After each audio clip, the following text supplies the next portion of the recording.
22 de mayo de 2010. El lado norte del Everest era inquietante. El viento golpeaba las tiendas, los tanques de oxígeno silbaban y los escaladores se alistaban para el último ascenso a la zona de la muerte. Cada persona allá arriba se había entrenado durante años. Todos conocían los riesgos, pero un escalador no encajaba en el perfil. No era un guía veterano, ni siquiera tenía edad para conducir, no podía votar, beber ni firmar legalmente su propio consentimiento. Sin embargo, ahí estaba, al borde del mundo, un chico de 13 años. ¿Qué hacías tú a los 13 años? Estabas sentado en un salón de clases, tal vez pegado a los videojuegos, o saliendo con amigos después de la escuela.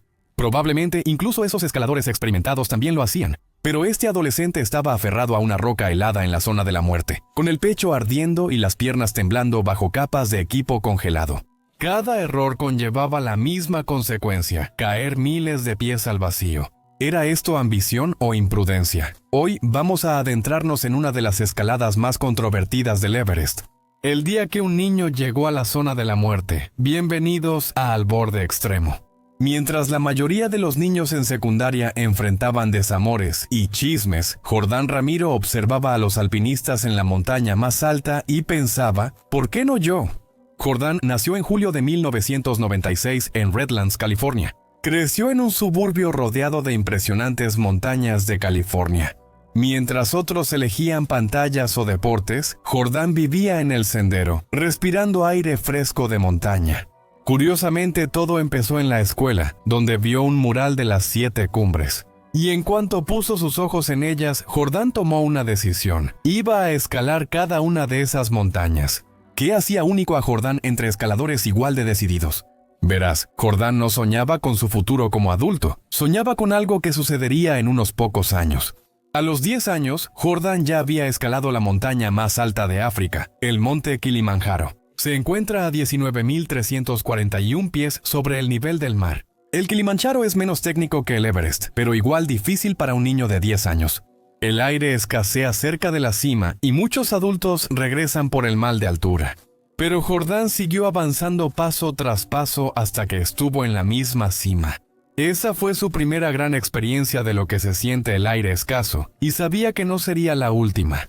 Tras dejar el Kilimanjaro, Jordán enfrentó su siguiente reto en Australia, el monte Kosciuszko. Con 7.310 pies es más pequeño que el Kilimanjaro, pero su clima impredecible haría retroceder a cualquier alpinista adulto. Pero una vez más, Jordán llegó a la cima. Después vino el monte Elbrus, la montaña más alta de Europa con 18.510 pies. El Cáucaso ruso alberga el Elbrus. Aquí, las tormentas pueden atrapar a los escaladores durante días. Pero para Jordán fue otro paso adelante para poner a prueba su paciencia y resistencia. A los 11 años, Jordán escalaba montañas que la mayoría de adultos nunca intentó. En diciembre de 2007 viajó a Sudamérica para enfrentarse a la Aconcagua en Argentina. Con una altura de 22.841 pies, el Aconcagua es la cima más alta fuera de Asia y es famoso por sus vientos brutales. De hecho, a menudo se le llama la montaña de la muerte, debido a la cantidad de alpinistas que la subestiman y no viven para contarlo. Jordán enfrentó la misma altitud y riesgos que todos hasta alcanzar la cima. Con 20.310 pies, Denali es una de las montañas más difíciles del mundo. Su tamaño y cercanía al círculo ártico la vuelven implacable. Las temperaturas caen muy por debajo de cero y las tormentas llegan sin previo aviso. Para un niño de 11 años, esta escalada exigió al máximo sus capacidades físicas. Aún así, Jordán llegó sano y salvo a la cima, tachando Denali de su lista.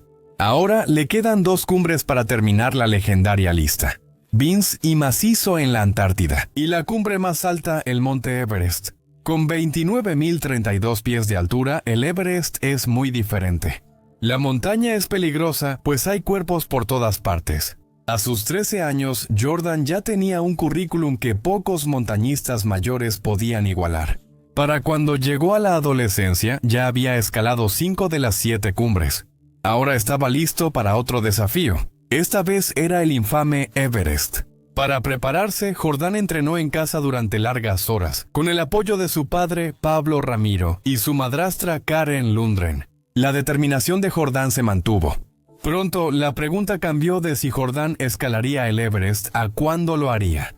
Para la primavera de 2010, el equipo de Jordán compartió la respuesta con todos. Jordán Ramiro, de 13 años de California, iba a escalar el monte Everest. Los medios se volvieron locos. La historia de un niño de 13 años de California que intentaba escalar la montaña más alta del mundo era irresistible.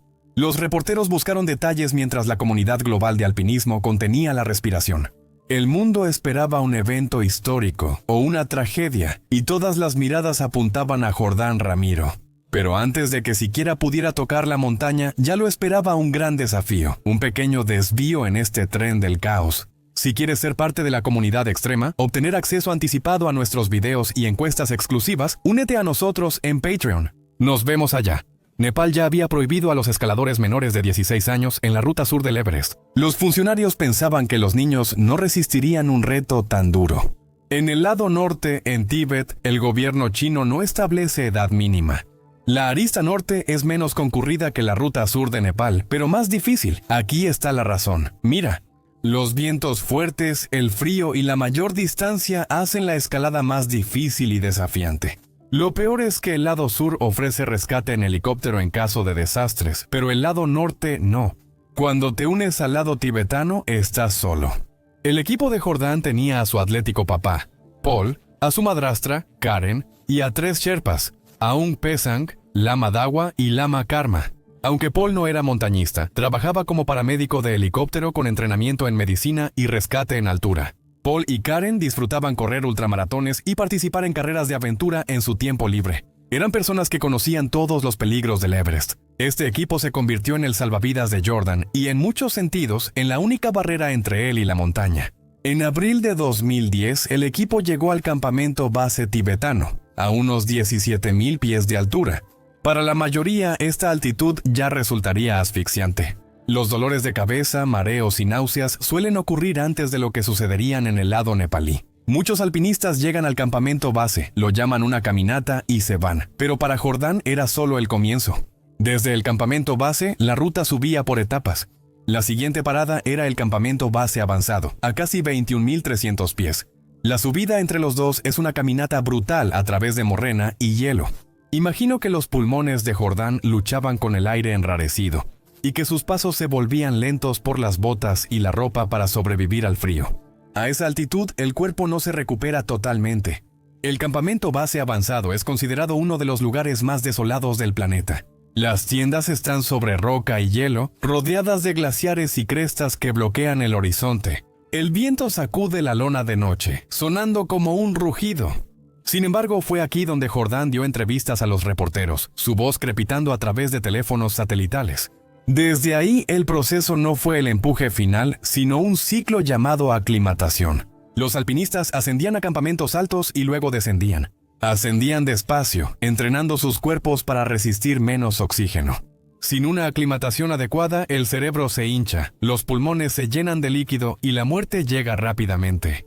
El cuerpo de Jordán tuvo que adaptarse como el de cualquier adulto y lo consiguió bajo la supervisión de su padre y los sherpas. La ruta más alta incluía el campamento 1 y 2 en la arista norte. A más de 23,000 pies, el aire tiene solo el 40% del oxígeno que hay al nivel del mar. Cada paso requiere esfuerzo.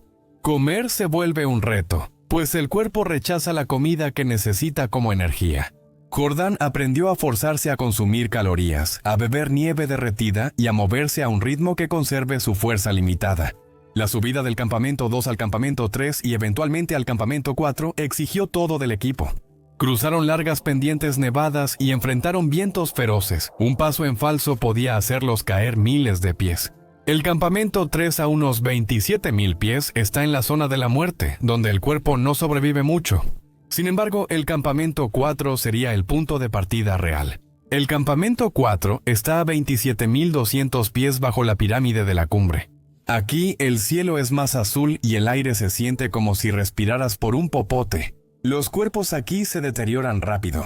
Los músculos se desgastan, el juicio falla y hay alucinaciones. Para Jordán fue el campo de pruebas final. El equipo descansó allí, aunque descansar no es precisamente la palabra correcta. En la zona de la muerte los escaladores no pueden dormir. Solo descansan en sus tiendas con el corazón acelerado. Imagino que Jordán y su equipo pasaron la noche en vela, escuchando su respiración agitada y el viento afuera. Después de semanas de preparación, rotaciones y esperando a que mejorara el clima, se tomó la decisión.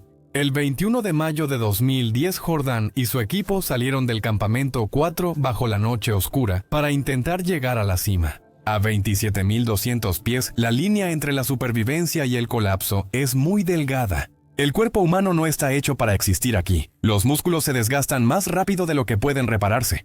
El cerebro falla lentamente por la falta de oxígeno.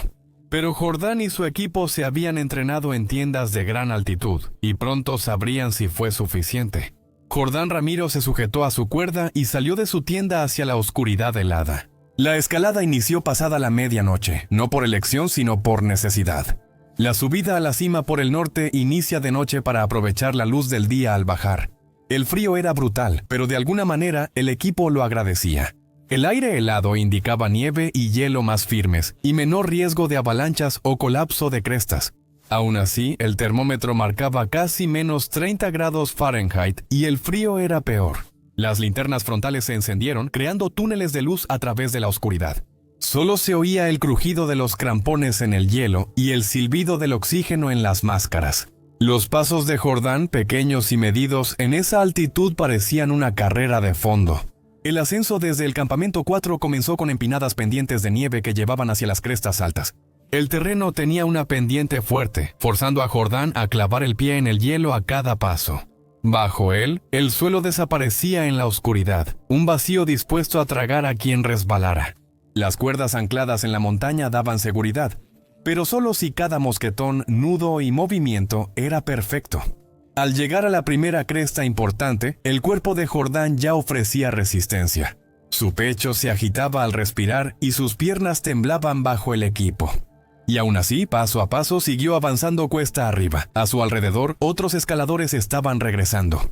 La congelación, el agotamiento y el miedo se acumulaban, pero la montaña solo deja pasar a los fuertes y tercos. Al amanecer, la barrera más infame de la arista norte se alzaba imponente. El primer escalón. El primer escalón se eleva a casi 27.900 pies. Es una pared muy empinada de roca y nieve que obliga a los escaladores a trepar en manos y rodillas, aferrándose a la piedra helada con músculos privados de oxígeno. Jordan se acercó a él con sus sherpas, guiando cada movimiento. Un paso en falso aquí, un mal agarre, podría acabar con todo, dicen los escaladores. El miedo se siente real en el primer paso. Tu corazón late rápido no solo por el esfuerzo, sino porque cualquier error puede ser un desastre. Jordan avanzó centímetro a centímetro, raspando la roca con el crampón y agarrando presas heladas con sus manos enguantadas. Su sherpa lo sostuvo, sus cuerdas eran la única línea de vida entre él y una caída fatal. Después de lo que pareció una eternidad, se lanzó por encima de la cima. Un obstáculo menos, faltan dos más. Más allá del primer escalón, la cresta se extendía como el filo de un cuchillo. De un lado, una caída hacia el Tíbet, del otro lado, un descenso hacia Nepal. El sendero apenas tenía unos pies de ancho, a veces menos, y Jordan debía equilibrarse con precisión mientras el viento amenazaba con empujar su cuerpo de 13 años. Cada ráfaga era un recordatorio de que el Everest no perdona. Pasaron horas mientras avanzaban poco a poco hacia el siguiente monstruo. El segundo escalón a 28.140 pies es una pared de roca casi vertical de unos 100 pies de altura. Los escaladores la consideran una de las partes más técnicas en el Everest. Durante años ha sido la barrera que detiene a las expediciones. En 1975, un equipo chino colocó una escalera metálica rudimentaria en el escalón. Sigue siendo una escalera angosta e inestable, sujeta a la roca desnuda. Se balancea con el viento a casi 8.800 metros sobre el nivel del mar. Subirla requiere habilidad y fuerza de voluntad. El padre de Jordan observó de cerca mientras su hijo se aseguraba. Luego, con movimientos lentos, Jordan empezó a escalar. Su máscara de oxígeno se empañaba al respirar. Sus guantes apenas agarraban los peldaños. La escalera temblaba bajo su peso, mientras el viento lo azotaba. Subió paso a paso. En la cima, un sherpa le ayudó a cruzar el borde. Detrás de él, el equipo lo siguió. Superaron el segundo escalón, pero la prueba aún no terminaba. El tercero los esperaba. Pequeño pero cruel por el momento. A unos 28.500 pies, este saliente rocoso aparece cuando los escaladores ya están exhaustos, con músculos ardiendo y el cerebro pidiendo parar. Pero aquí, Jordán tuvo que reunir cada gramo de concentración. Con manos temblorosas, subió el último escalón. Por fin, llegó a la cresta más allá. Para entonces, el sol ya estaba completamente arriba, aunque su calor nunca los alcanzó. Era un nuevo día, 22 de mayo, aunque probablemente no sabían la fecha. Solo se enfocaban en la pirámide de la cumbre, que destacaba blanca e imponente contra el cielo. Este era el último desafío, pero también el más largo. Desde aquí, la subida a la cima era lenta y difícil. Cada paso los acercaba más a la delgada línea entre la tierra y el cielo. El paso de Jordán se volvió casi un arrastre. Sus sherpas lo animaban, recordándole que respirara, que se moviera, que siguiera luchando. Alzó la vista a la cima, tan cerca pero increíblemente lejana. A más de 29,000 pies, el tiempo parecía distorsionarse y los minutos se volvían horas. Algunos alpinistas caen y otros retroceden. Para Jordán no era cuestión de edad, sino de voluntad. Además tenía a su familia justo debajo de él. No estaba solo. Las piernas de Jordán temblaban con cada movimiento.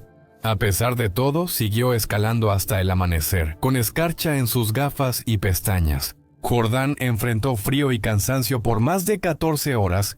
Paso a paso, se fue acercando a la cresta de la cima.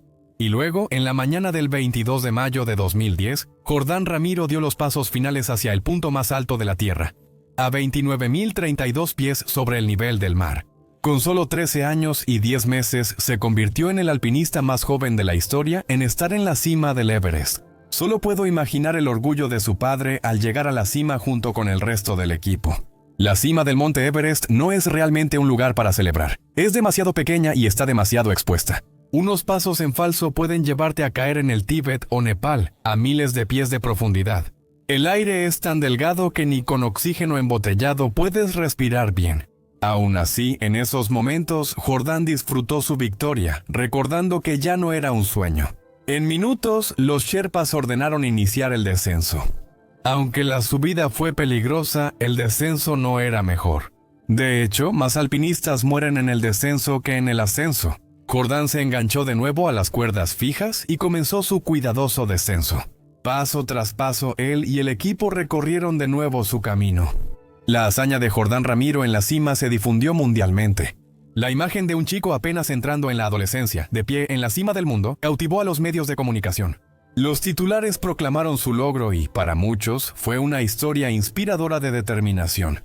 Pero fue cuando Jordán bajó que se dio cuenta de que no todos aplaudieron ni aprobaron su ascenso. Psicólogos infantiles y veteranos del montañismo empezaron a expresar su preocupación. Docenas de alpinistas adultos mueren en el Everest cada año, algunos por caídas, otros por mal de altura. Para estos críticos, llevar a un niño de 13 años a ese entorno es imprudente e incluso irresponsable. El debate central era sobre consentimiento y responsabilidad. Muchos creían que Jordán estaba influenciado por su padre y dudaban si un niño tan joven comprendía los riesgos de escalar el Everest. ¿Sabía lo que implicaba entrar en la zona de la muerte o solo seguía las metas de su equipo? El padre de Jordán, Pablo Ramiro, defendió la escalada con firmeza. Él señaló los años de preparación de Jordán, las montañas que ya había conquistado y la pasión de su hijo por la aventura. Dijo que Jordán entrenó más duro que la mayoría de los adultos. También sabía exactamente a lo que se enfrentaba. Aún así, las críticas no desaparecieron, y lo que fue aún peor fue lo que sucedió después. La Asociación de Montañismo China-Tíbet aumentó pronto sus límites de edad. Ahora los menores de 18 años no pueden escalar el Everest por el lado norte. La escalada de Jordán cerró la puerta atrás de él y ningún niño repetiría su hazaña. A pesar de las críticas, Jordán continuó persiguiendo su sueño de alpinismo y aún quería las 7 cumbres. El Everest no fue el último, aún faltaba el monte Vinson en la Antártida. En diciembre de 2011, Jordán, ahora de 15 años, llegó a la cima helada del Vinson a 16,050 pies. Tras esa escalada se volvió la persona más joven en completar las 7 cumbres. Ese récord fue una inspiración y también una controversia. También fue un récord que nadie más pudo romper o siquiera intentar después de que se impusieran restricciones de edad en ambos lados del Everest. Los récords no eran la meta de Jordán, solo era un niño soñador. La escalada de Jordán Ramiro al Everest es uno de los eventos más comentados en el montañismo actual. ¿Fue un logro extraordinario de preparación, valentía y determinación juvenil? ¿O fue un caso de adultos empujando a un niño demasiado pronto a un mundo de riesgos que apenas entendía? ¿Qué opinas? Gracias por ver el video y nos vemos en el próximo. Sé valiente y vive con coraje.